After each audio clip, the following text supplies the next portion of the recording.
You know, when this whole kind of COVID thing hit, there's a lot of people saying that, oh, we're not going to be able to get big money deals done this year because we're not going to be able to meet, not going to be able to travel. And that whole statement has been entirely thrown out the window between what happened last week. Patrick Mahomes signing $500 million, half a billion, just ridiculous money. We talked about that last week, how that's going to change the contract game in all professional sports. And now this week we got Chris Jones, we got Derrick Henry, we got Myles Garrett all making some big money stuff before the deadline. So who knew? But besides talking about that, we're going to talk about if Le'Veon Bell is a top 10 running back in 2020. Let's talk about the Dan Snyder accusations. Some really damning stuff coming out of Washington, D.C. If the whole name change controversy wasn't bad enough, oh boy, just listen to these accusations. This man is in trouble. A couple months ago, when number 3 recruit in the country, Jalen Green, decided to forego college and just go right into the G League, I said that was going to have some lasting effects. And look at this. Now the number 1 recruit in the country is going to pass college and go right into the G League. We're going to talk about the impact of that. NBA, let's talk the bubble. Let's talk about players breaking the bubble for food delivery. And let's talk about having a snitch hotline, essentially, for breaking the bubble. And to cap things off, I'm going to give you my bandwagon declaration for the NHL playoffs, which start back up on August 1st. All right, but like I said, we're going to get started with this. Chris Jones being extended by the Kansas City Chiefs. 4 years, $85 million with $60 guaranteed. And this is some huge news if you are a member of the Chiefs organization or if you are a member of the Chiefs fan base. Because they were talking about, dynasty building after the Super Bowl. And man, with this, kind of looks that way. It's bad news if you're a fan of any other team in the NFL, pretty much. The Chiefs are saying for a dynasty because they got their offense. Now they're secure with the defense. We all know it takes both. The Chiefs are crazy. Normally it's defenses that win championships. Look at, I'm going to use Broncos as an example. 2012 in Super Bowl 48, they had the greatest offense of all time. They went against the number 1 defense that year, and they got blown the hell out. Then later they have one of the worst offenses in postseason, but then they have one of the best defenses in postseason history, arguably the best, and they go out and they win a Super Bowl. But that's almost not the case anymore if you're the Chiefs, because you have an offense that, to be honest, if you're an opposing team and you don't put up at least 24, 28 points on them, there is no chance that you're going to win that game. It doesn't matter how good your defenses are, the team's going to put up points no matter what. And now they have offense that puts up points, and now you're securing that D line to stop the other team from scoring points. And that's just going to make it just not much easier. It's basic, How you win the football game? Oh, you score more points than the other team. How you do that? You put up points in offense and you stop them from scoring on defense. Simple equation. That's exactly what the Chiefs are doing there. And this, if you want to look ahead to some possible impacts that this contract is going to have elsewhere, let's look over to Tampa Bay with Shaquille Barrett. This might be setting the bar for his next contract. Of course, he's been lighting the league up ever since when he was in Denver, where he got started, where he first made his name, went over to Tampa Bay. He's been killing it the last couple seasons. Just signed another franchise tag this year to make that back-to-back franchise tags. But he should be expecting a big money deal soon, probably next season, if he has anywhere near as good of a season as he had back in his 2019-2020 campaign. He was one of the most underrated players in the league, and people are finally starting to put a little respect on his name, and that's going to come in the form of payment and a big guaranteed deal next year. And he could thank Chris Jones for kind of setting the bar, because if he has the same season or better that he did last year, he's going to be making more money than Chris Jones. He will deserve more money than Chris Jones, and that's exactly what Tampa Bay is going to be paying him. Mark my words. We can put this, we can clip this, put it on Twitter, whatever. @CoolTakesExposed. I'm ready for it because I'm going to be right on this one.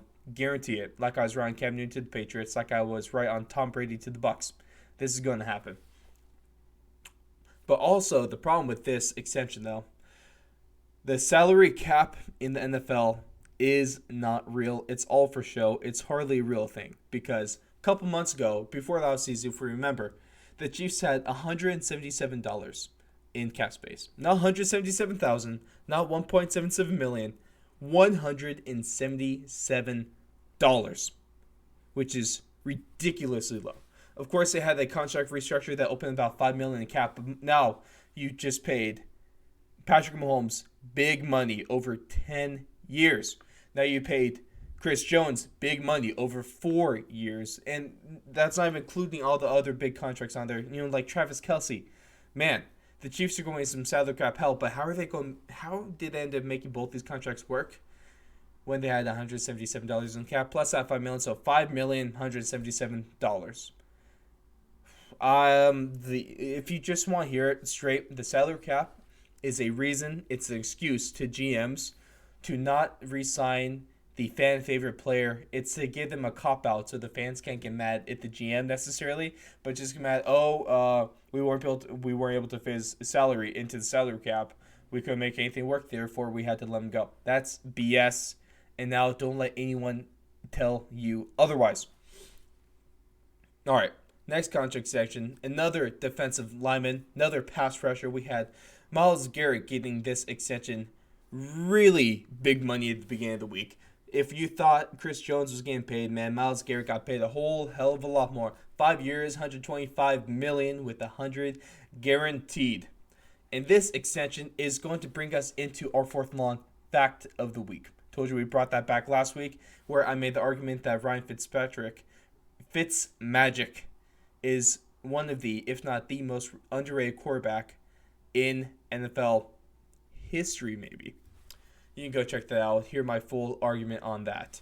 But now, here's this week's fact. The Browns have made 12 first-round picks between the years 2011 and 2017. Myles Garrett, now with this extension, becomes the first one to sign an extension. The names on that list include Phil Taylor, Trent Richardson, Brandon Weeden, Beric Villasmingo, Justin Gilbert, Johnny Manziel, who's not even playing football anymore, Danny Shelton, Cameron Irving, Corey Coleman, Jabril Peppers, and we still have David Njoku, who we are waiting for to sign an extension. We'll see. He already wants out of Cleveland, so I doubt that's going to happen. So Myles Garrett becomes the first guy in 12 picks to sign an extension. So, shout out to Cleveland. At least you finally got something right. Only took you 12 tries, guys. Maybe Browns fans, better luck in the future. I don't even know what to tell you guys. But that, to me, is insane. And, yeah, Browns fans, you have every right to complain to your GM, to your ownership, to your president, to your VP, to anyone in that front office, to the intern that's just getting coffee for these guys. You have every right to be mad at them for getting all these picks wrong this whole time. Another kind of contract stuff, though, we had Cowboys and Dak Prescott reportedly actually almost got a deal done. They just ran out of time when the extension hit, or when the league extension deadline hit, before they inked this contract. It was reportedly a deal worth between $33 and $35 million per year, with $110 guaranteed. This is big money, but this also is something that we kind of thought the salary was going to be. Of course, Dak Prescott does not deserve $33 to $35 million a year. I'd argue he's worth around 25 to 28 in terms of the worth of his quarterback ability, in terms of what he brings to the team, in terms of how he improves an offense. But of course, that doesn't matter. It's all about timing. We saw one of the best, examples of this was Joe Flacco, back fresh off that Super Bowl run where he made an extravagant amount of money, which he could not even come close to living up to. Of course, don't let me put too much disrespect on his name, because Joe Flacco is elite, after all, and you can't deny that fact. But, man, he was not worth that money. Dak Prescott would not have been worth this money. Of course, he's still making about the same by signing that franchise tag. And this is kind of cool to see, though. They were looking for a multi-year deal. This one is reportedly probably looking close to this one's about a 3 to 5 year deal, probably more in the 5 year range. And this kind of goes against reports that were actually going to game long term, because if we remember, the Cowboys won long term and Dak Prescott won in short term. So it looks like the Cowboys were actually going to get their way. And after this, we saw stuff from Dak saying, oh yeah, Cowboy for life, 100% with the Cowboys. But this is kind of, if you remember, this is kind of what happened with another quarterback in Washington. Back in Washington, this is what happened with Kirk Cousins. Kirk Cousins played on back-to-back franchise tags, and he said nothing bad about the organization. He just had praise for them. And then after those 2 tags, what does he do? He goes over to Minnesota, signs a 3-year deal worth $90 million guaranteed. Now, I'm not saying that Dak Prescott is going to have these back-to-back franchise tag seasons, and he's going to go to some other team and sign a $90 million guaranteed contract. I'm not saying that, because no team in their right mind, maybe besides the Cowboys, would do that. You shouldn't. Dak Prescott's not worth it. Kirk Cousins is better than Dak Prescott. Kirk Cousins is not worth that money, don't get me wrong. But I still rather take Kirk Cousins over Dak Prescott any day of the week. Maybe unless it's prime time. But that's still a debate right there.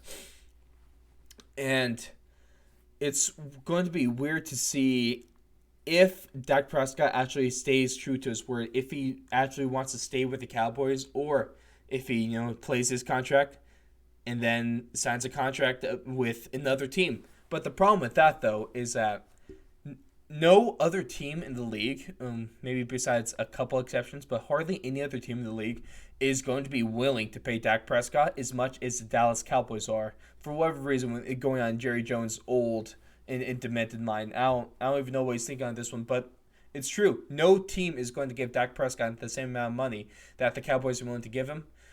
So while there could be tension there, while we could see Dak Prescott leave, he's going to ultimately stay with the Cowboys on this purely based on money and contracts. The Dallas Cowboys are the only ones that are going to pay him that.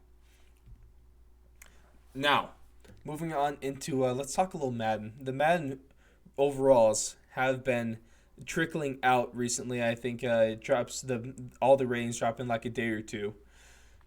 And there's been a lot of players around the league that feel disrespected. This, of course, this happens every year. But one of the bigger guys to really speak out against this was Le'Veon Bell. He felt really disrespected that he wasn't a top 10 running back according to Madden. But the thing is, he's not. He averaged 3.2 yards a carry last year with the Jets. Although, I know it was the Jets. There's not a great team around him. There's not a great O-line in front of him. There's not a great quarterback to play with. There's a decent defense backing you up, but that's about it. But you can't complain that you weren't a top 10 running back when you just weren't. You weren't. And you have to accept that. I know there's so much ego in the league, though. Le'Veon, you were not a top 10 running back last year. And hell, you're not even going to be a top 10 running back this year. Because I got 10 names that I could easily put in front of you right now that are going to have better seasons. Number 1. So, here we go. This is my top 10 running back list for 2020. From 10 to 1. Chris Carson in number 10. He played well for the Seahawks. He's going to have another good year up there. It's going to happen. Dalvin Cook in number 9. Alvin Kamara in number 8. Another guy that felt disrespected by the rankings. But he's still a top 10. He's still better than Le'Veon, of course. Number 7, Joe Mixon. Number 6, Nick Chubb. Number 5, this was kind of a hard one between 5 and 4. But I'm going with number 5 is Aaron Jones. Arguably one of the more underrated running backs in the league. Number 4 is going to be Zeke. Number 3 is going to be Saquon Barkley. Number 2, Derrick Henry, who also signed a big money contract with the Tennessee Titans. And number 1, of course, we all know it. It's the White Dynamite. It's Christian McCaffrey. highest paid running back in the league, in the game, in history. He's the best running back going into this season, and he's going to be the best running back leaving this season, barring injuries and all that. Knock on wood for all these guys. But as of now, those are top 10. And Le'Veon Bell might be top 15 in the league. Might be. I have to extend that. I have to look, but he's not top 10. And as I mentioned a little before at the start of the show, and as I had a segment last week talking about the possible names that the Redskins should change their name to, my favorite was between the Warriors and the Red Tails. Honestly, I might be leaning more towards the Red Tails now. But also, it's going to be really, really fun to see how they pull this off when there's been a realtor over there, I think from Carolina or something like that, that trademarked almost every name possible. Also, it's such a Dan Snyder thing, before we talk about his accusations, it's such a Dan Snyder thing that apparently he had the trademark for the Washington D.C. Warriors from 2000, and it expired earlier this year in 2020. So now when they finally need to talk about changing the name, they had the perfect name right there in the Warriors. They lost the trademark for that, and someone else grabbed it. Oh, Dan Snyder, you're going to lose your job, bud, especially with these accusations. So according to the Washington Post, there was an article that was released earlier today, Thursday the 16th, that had 15 former members of the Washington Redskins organizations coming out and accusing the organization of sexual misconduct. Now, that's been in the article, but there's a lot more rumors circulating and making their rounds around Twitter and the rest of the sports world. So, these accusations include Jay Gruden and Dan Snyder pimping out cheerleaders to season ticket holders, alcohol and drug abuse, nude photo shoots with said cheerleaders, paying off officials about $2 million worth in bribes. I'm not sure if I buy that one, though, because they won 3 games last year. And if the officials are trying to break those games, if they're really bribing them, maybe they win more than 3 games. Come on, I am having a hard time buying that one. And let's talk about what ended up happening with it. This one involves Alex Smith, because Jay Gruden reportedly, all this caveat, asterisk, and all that fun stuff, reportedly, allegedly, to quote the legend Pat McAfee, allegedly, Jay Gruden slept with a receptionist, which then running back Capri Bibbs slept with the same one, and out of pettiness, Jay Gruden benched him, and his backup, Bibbs' backup, missed the block that got Alex Smith injured in that horrific, just absolutely brutalized leg. And okay, let's just take this in real quick. Big mouth cheerleaders, alcohol, drug abuse, new photo shoots, sleeping with the receptionists, bribing officials. All of this on top of one of the biggest controversies in all of sports with their name. All of this with FedEx not wanting to be the name of the stadium anymore, with minority owners actually going in with investment firms to get out of their ownership. Dan Snyder is losing this team, ladies and gentlemen. It's going to happen. It's inevitable. The same thing with the former Carolina Panthers owner. Can't bring up his name right now, but all he was doing, he had just a little... I mean, not to sound messed up, but in comparison, all he had was a little sexual misconduct. Dan Snyder is all of this. Dan Snyder is not going to be the owner of the Washington football team at the end of 2020, guaranteed. And once again, Colt takes exposed. Expose me if you want. This is locked. It's a done deal. He's not going to be the owner. The NFL is going to have to take action. The NFL and Roger Goodell is going to actually have to do something. And Roger Goodell is going to be removing Dan Snyder from power. He's going to be forcing Dan Snyder to sell this team. And out of all this, the man I feel worst for is Ron Rivera. Because how the hell was he supposed to know that this is the crap show that he was supposed to be walking into? He was supposed to be taking over this franchise, setting a new culture, which he's still going to have to ultimately do. But it's just, It's like the Redskins brought him in to be a captain of a sinking ship, because the Redskins all knew this the Washington football team all knew this. Dan Snyder all knew this when they hired Ron Rivera, and now Ron Rivera has to trench through the mud, and he has to sort all this stuff out. And no one better be criticizing him for this, because there's no way he knew. There's no way he could have done anything about this beforehand. And now, like you said, it's all about moving to the future, and that's exactly what it is. But that is a future without Dan Snyder as the owner of the Washington football team. Let's move on into some NCAA men's basketball news, or at least some of the news. Because, like I said earlier, the number one recruit in the country is skipping out the NCAA season, and he is instead is the NCAA season, and instead he is just going to go to the G League. Number one overall prospect in the country, Jonathan Kuminga, decides who needs college, who needs a 1 year where I'm just going to go in, play a season, and get out. Who needs me to be regulated by the NCAA and those schmucks running everything? I'm just going to get my money. I'm going to get my bag. I'm going to go into a league with better competition. I'm going to be making money not only off of the salary, but he's the number one recruit in the country. He's getting a shoe deal. He's getting some sort of sponsorship. He's not just making salary money. The dude's going to be doing commercials and all that stuff. And I mentioned this earlier, but I talked about this a couple months ago when Jalen Green, number 3 overall recruit, decided to forego college and go to the G League. He wants that money, and this is a trend that's happening more and more now. You have guys just going to the G League like this, or you have guys skipping college and going overseas to play professional basketball in Europe, in Australia, New Zealand, stuff like that. And this is all thanks to the NCAA for not giving their athletes rights, almost just owning their athletes. And that's not the way to do this, obviously. And it's really by the NCAA in the rear now that they're losing out on this money. The NCAA is being cost money right now. Jalen Green and Jonathan Kuminga was going to bring them revenue.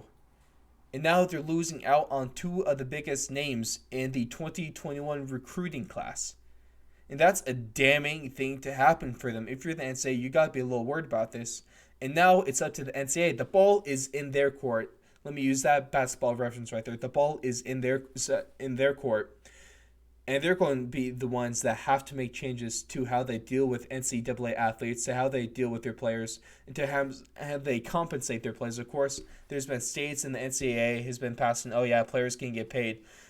But that doesn't really mean anything yet. We have to see legitimate action from the NCAA if they want these players to stop skipping on college. It's going to come down to them. But at the same time, I have no faith in the NCAA, and I doubt that they're actually going to be able to make that happen. Sticking with basketball, though, let's talk about some of the NBA. So, as we all know, they're over there, Walt Disney World in Orlando, in their bubble, with their real nice rooms that some players are complaining about, with their meals that actually I'd be complaining about too. Like I said in a couple episodes ago, I think it was it was either in 42 or 43. Go check those out so you can see which one is actually in. But they're getting some like airplane food, man. They're getting like some bread, some soup, a salad, and like a bag of chips and sandwich and stuff like that. So it's no wonder that there's all these players that are getting like DoorDash and not sponsored, but hey, go ahead and sponsor me if you want. And getting all these deliveries sent out to them, but they have to stay in guidelines. They have to stay in the bubble.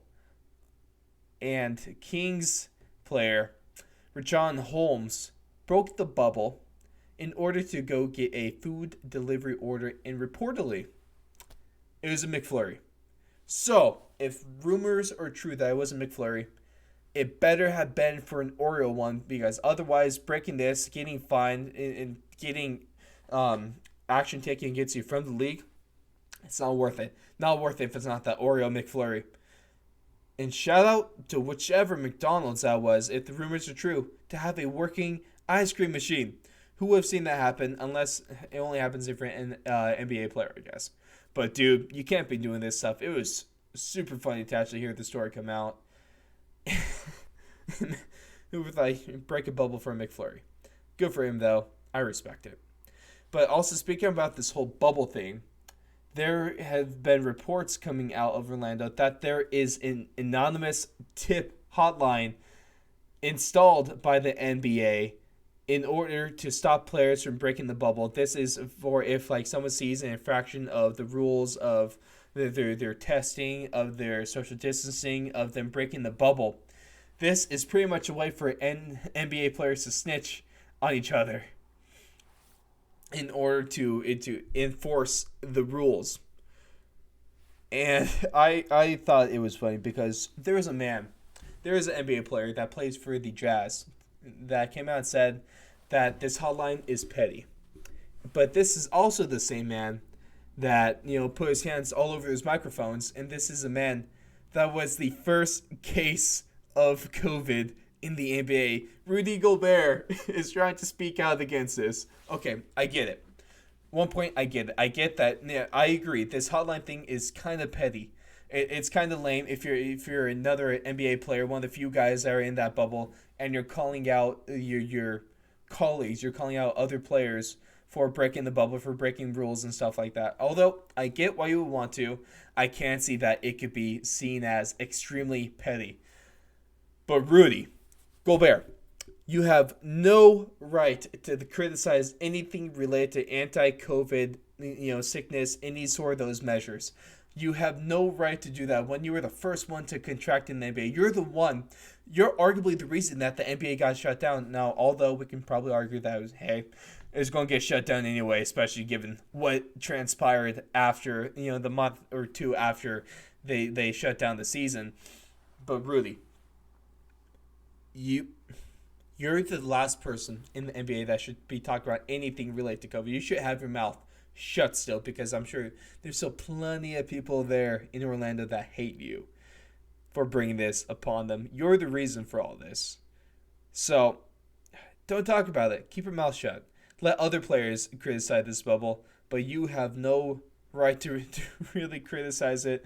I know I'm getting a little hard on them, a little snitchy on them, but it's a bad look. It's a bad look when you're the first guy to contract the disease, contract the virus, and you're the one speaking out against measures to stop the spread of that virus. Come on, man. That's all I got to give you. I just got to give you a come on, man. And now, as I mentioned at the beginning of the show, I am so excited for the NHL playoffs to be coming back finally. Super excited. I can't wait. Although my San Jose Sharks suck and they're not going to be in the playoffs, at least they can get work on their season, I still need a team to root for now. I've been used to the Sharks making the playoffs the last number of years, and so it's weird not seeing them here. And there's a lot of teams that I don't want. The funny thing is, looking through the teams in the playoffs when I was trying to make my decision of who I'm going to root for, I was looking through the teams and I thought to myself, there are a lot of teams that I hate. There are so many teams that I do not want to root for. There are so many teams that I have no, I guess, favorability towards. I have a lot of resentment towards a lot of these teams. And I don't know if that's a discredit, if that's on me, or if that's on the fans of these teams, or if that's on these teams themselves, because I was looking through. You got teams like Oilers, can't root for them, they're in the Sharks Conference. Islanders, they got some annoying fans. Penguins, Sidney Crosby, and the rest of the Penguins, they need to chill. Not very many people like them. The Flames, can't root for Calgary in the division. Coyotes, division team, can't. Bruins, hell no. Hate anything Boston. We all know that's one of the biggest rules on the show is F anything related to Boston, because that city sucks. And we all know it. Can't root for the Blues because they knocked off the Sharks a little bit ago. Can't root for the Maple Leafs because they're annoying. And also I want a U.S. team to win. Go U.S. Avalanche, no. Wild, no. Canucks, no. Especially guys, Capitals, maybe. they're a team that I actually appreciate. But they have like the Stars. No, you took Captain Pavelski away from us. Hate you guys still. Golden Knights. Hell no. If Jalen was on here, he could defend the Knights, but he's not. So they are going to get ridiculed. But with that being said, though, there is a team that I've taken liking to, especially what they did in last year's playoffs, when in the first round they swept the best team in the league. They swept the Tampa Bay Lightning and embarrassed them, embarrassed their fans, embarrassed their team, embarrassed their organization. And this year, I, host of Fourth and Long, owner of Fourth and Long, Ross Allen, officially declare that I am going to be bandwagoning for the Columbus Blue Jackets. And all I can say is to the Blue Jackets, to their fan base, and to their organization, you're welcome, because you're lucky to have a guy like me rooting for a team like you. But in all fairness, I'm sorry, because since I'm rooting for you guys now, they're probably going to get swept in the first round, and that is all my fault. So, apologies. I'll take responsibility. I'll bear the brunt of that. It is what it is. I got bad luck, and there's nothing that we can really do about it. Hell, maybe I should root for the Golden Knights. On second thought. Nah. Go Blue Jackets. Let's do this thing. Let's get that cup. Let's go. But ladies and gentlemen, that is about it for this week's show. If you haven't, I would like for you guys to go check out our recap of UFC 251, which happened their inaugural fight card on Fight Island. Me and Blake had. I'm not just saying this because I want to promote the hell of my show, which I do, But that was a banger of a show. Me and Blake covered a lot of stuff. We talked about the biggest questions we asked is what's next for Piotr Jan? What's next for Jose Aldo? Retirement, maybe? If Max Holloway got robbed, if he truly, really, if we look at it, did he really get robbed? Let's go find that out. And then we talked about why Kamaru Usman is bad for the UFC, why he's bad for Dana White, why Dana White is desperately begging for someone to take Kamaru Usman's championship, because the BMF belt has more prestige than the welterweight belt currently. And you go check out our reasoning. Couple soapboxes, couple tangents on that one. A lot of fun stuff. And now, since we're done with this, I have an announcement to make. Besides the whole bandwagon thing, a real good announcement. We have a new interview going down next weekend. Just got this one scheduled in the books today. I went to the same high school with this guy. He has a phenomenal story. He almost had his life taken away from this really rare disease when he was playing ball at UCLA. And he survived, and then he went to go back and play more football. I saw him at a Broncos preseason game, saw him on the sideline when he was still on the Broncos roster, and now recently he was in the CFL. He is a remarkable man with a remarkable story that you guys are all going to want to hear. Just keep it doing here, because Fourth and Long has secured an interview with Marcus Rios. And that's going to be a fun one. If you guys don't know who he is, you're going to learn real soon. And you're going to fall in love with this guy, because he's an inspiring person. And you're going to want to hear what he has to say. But with that being said, that's going to do it for us this week on the Fourth and Long podcast. This was episode 44. Man, we're getting real close. We're getting real close to 52. We're getting real close to a full year. I think it was August 20th was our debut, so we're about a month away from that. Big things are coming. Next week, expect our MLB preview show where we break down the season, where we give our predictions for the playoffs and the World Series ultimately. And also keep it tuned for next week on Friday, with the second day of baseball being back on the 24th at 7 o'clock Pacific time, 10 o'clock Eastern.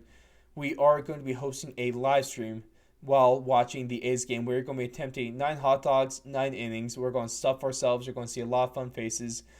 And best of all, we're just going to celebrate baseball being back. And with that being said, guys, hope you take it easy. Just continue to stay safe, stay healthy. Go Blue Jackets. And Dan Snyder, you messed up, son. You messed up.